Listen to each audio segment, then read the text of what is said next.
Hi everyone, I got a request to make a video about iCloud. But before I get to the part of setting it up, sharing files and folders, I want you to understand how iCloud Drive really works. How does it sync your files between your Macs, where do the files go, and how to optimize these files not to take in the storage on all of your devices.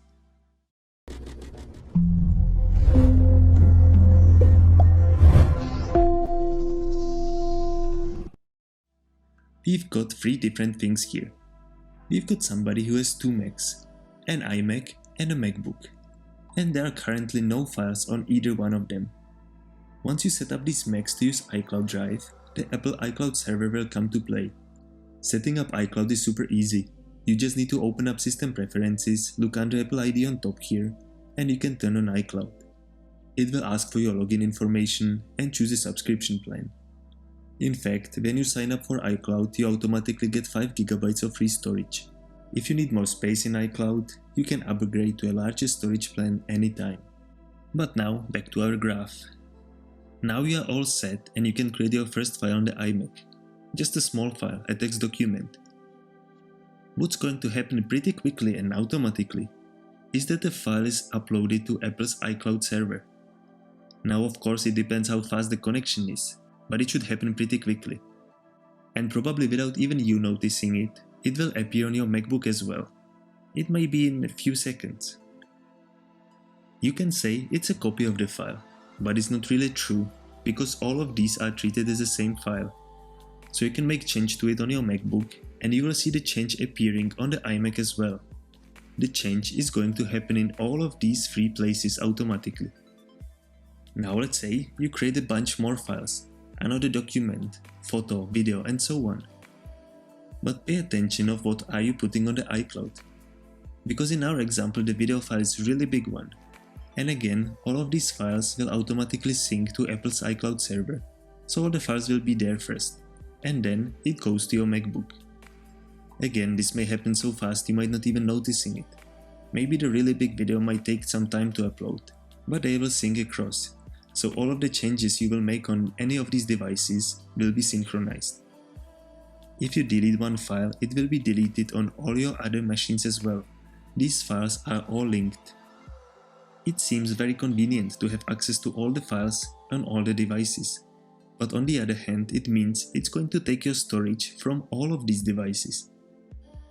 Luckily, there is an option called Optimise Mac Storage. You can find it in System Preferences in iCloud settings. It's under Options for Apple ID, same place where you set your account before.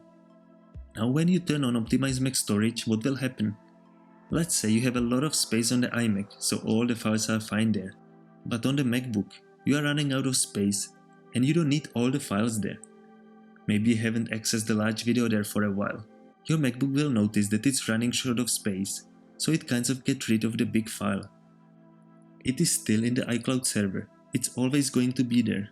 It's still an iMac because there is plenty of hard drive space left. But in MacBook, it appears to be there, but it's not really there. It's basically like an icon without a file. So when you decide to open it, it will reach out to the iCloud service and download that file. So you don't need to do anything special to it. You just open it like a normal file and it will take a while to open it, depending on the size and speed of your connection. So these files, which are already offloaded from the physical drive, cannot be accessed without the internet. But once you open it and download it again, it actually puts it on your drive, and now it's normal just like before. But later on, if it notices that you are not using the file again, it will get rid of it again.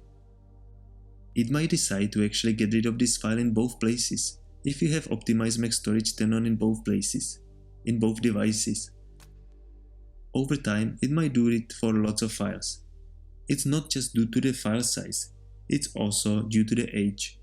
So if you haven't accessed some of these files for a long time, even though they are pretty small, they will still go away to iCloud server, not taking up the space on your disk. The only issue with this optimization is that you have no control over it. It's all decided automatically by macOS. So using Optimise Mac Storage is the way to use iCloud to virtually get more hard drive space on your Mac, because only the files you are using are stored on your Mac. Everything else is stored on the iCloud server and it can be downloaded whenever you need it.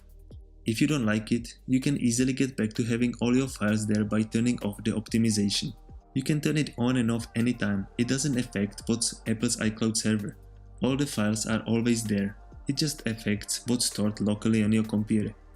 But you can leave it off if you have a lot of hard drive space and would rather have complete copies of every file saved on your hard drive. There are actually more ways how to save some space on your storage. I have few very useful videos about it, so you should go and see them if you are struggling with space. And if you want to get more tips about your Mac, subscribe to Apple Online Academy, and I will see you in the next video.